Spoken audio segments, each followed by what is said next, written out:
এখানে অনেকগুলা টুলসই আছে যেগুলো দিয়ে ড্রয়িং করতে হবে আপনাদেরকে। এখানে প্রথম আমি যে টুলসটা আপনাদেরকে দেখাবো সেটা হলো লাইন টুল, সবচেয়ে বেসিক টুল, সেটা দিয়ে আমি শুরু করছি। এখানে দেখেন লাইন টুলসটা পাবেন উপরে বাম দিকে, প্রথমেই আছে লাইন। এটাতে সিলেক্ট করার পরে আমাকে এখানে দিতে হবে যে আমি প্রথমে আমাকে স্পেসিফাই করতে হবে আমি কোন পয়েন্টটা ক্লিক করতে চাই। আপনি বাম দিকে এই যে এখানে দেখেন আপনি কোঅর্ডিনেটের কোন জায়গায় আছেন এটা আপনাকে এখানে শো করবে। দেখেন এখানে শো করছে। তো আমি প্রথমে লাইন টুলটা সিলেক্ট করার পরে এখানে নিচে দেখেন is line specify first point, আমাকে ফার্স্ট পয়েন্টটা স্পেসিফাই করতে হবে।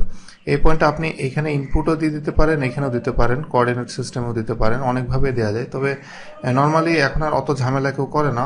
অনেক আগে যখন অটোক্যাড ছিল তখন আসলে ম্যানুয়াল ইনপুট দেওয়া লাগতো। তো এখন আমি এখানে প্রথমে একটা ফার্স্ট পয়েন্ট নিলাম, দিয়ে specify next point or undo. তা আমি নেক্সট পয়েন্টটা যখন দিতে যাব, নেক্সট পয়েন্টটা দিতে গেলে সাপোজ আমি এখানে দিলাম একটা। তো এইভাবে আপনি মাউসের মাধ্যমে দিতে পারবেন, অথবা আরেকভাবে দেওয়া যায় ডিনামিক ইনপুটের মাধ্যমে। ডিনামিক ইনপুটটা এখন এনেবল করা নাই, আপনি টুলসের ভিতরে ঢোকা থাকা অবস্থায় নিচে দেখেন এই যে এটা হলো ডিনামিক ইনপুট, এটা আমি এনেবল করে দিলাম। আমি আপনাকে রিকমেন্ড করব এটা আপনি সব সময় যতক্ষণ আপনি ডিজাইন করবেন এটা এনেবল করে রাখবেন, খুব ফাস্ট ডিজাইন করতে পারবেন। তো এখন আমি যখন এই মডেল স্পেসের ভিতরে আসলাম, দেখেন এখানে ডিনামিক ইনপুটটা শো করছে কার্সরের সাথে।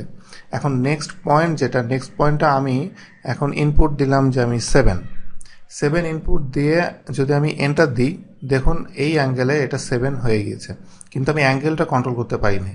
এখন আমি এখানে যাওয়ার পরে আমি আবার দিলাম 6 দিয়ে আমি যদি ট্যাবে ক্লিক করি, দেখুন এখানে 6 হওয়ার পরে 6 এটা লক হয়ে গেছে। 6-এর পাশে আপনি দেখতে পাচ্ছেন যে একটা লক চিহ্ন লক হয়ে গেছে, যে অ্যাঙ্গেলটা দেখাচ্ছে। এখন এই অ্যাঙ্গেলটা আমি 30 ডিগ্রি দিয়ে যদি এন্টার দিই, সে 30 ডিগ্রি অ্যাঙ্গেলে 6 লেন্থের সে লাইনটা ড্র করবে। তো এইভাবে আপনি ডিনামিক ইনপুটের মাধ্যমে আপনি লাইনটা ড্র করতে পারেন। তো এরপরে দেখুন, এরপরে আরও আছে, এখানে নিচে শো করতেছে ক্লোজ অর আন্ডো, এগুলো হলো সাব অপশন। তো আপনি সাব অপশন আমি এখান থেকে ইউজ করা যায়, এখান থেকে ইউজ করবো না, এটা অনেক টাইম কনজিউমিং ব্যাপার, আপনাকে বারবার লিখতে হবে।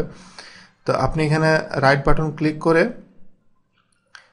এখানে যদি আপনি এন্টার দেন এটা বের হয়ে যাবে, কিন্তু আমি যদি ক্লোজ দিই, দেখুন কি হয়, ক্লোজ দিলে এটার সাথে এটা ক্লোজ হয়ে গেল।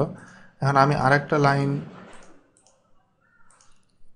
ড্র করে রাইট বাটন ক্লিক করে যদি আমি আন্ডো দিই, আন্ডো দিলে দেখুন যে লাস্টে যেটা আমি লাইনটা ড্র করেছি সেটা আন্ডো হয়ে যাচ্ছে। আর এটা থেকে যদি আমি বের হতে চাই তাহলে আমি এন্টার চাপ দেবো, এন্টার দিলে বের হয়ে গেল। অথবা আপনি এখানে লাইনটা চাপার পরে আপনি যদি স্কেপে চাপেন তাহলে এটা বের হয়ে যায়। তার মানে এই দুইটা ওয়েতে আপনি এখান থেকে বের হয়ে যেতে পারবেন। তবে অবশ্যই আপনি ডিনামিক ইনপুটটা অলওয়েজ ইউজ করবেন, এতে আপনি দ্রুত কাজ করতে পারবেন।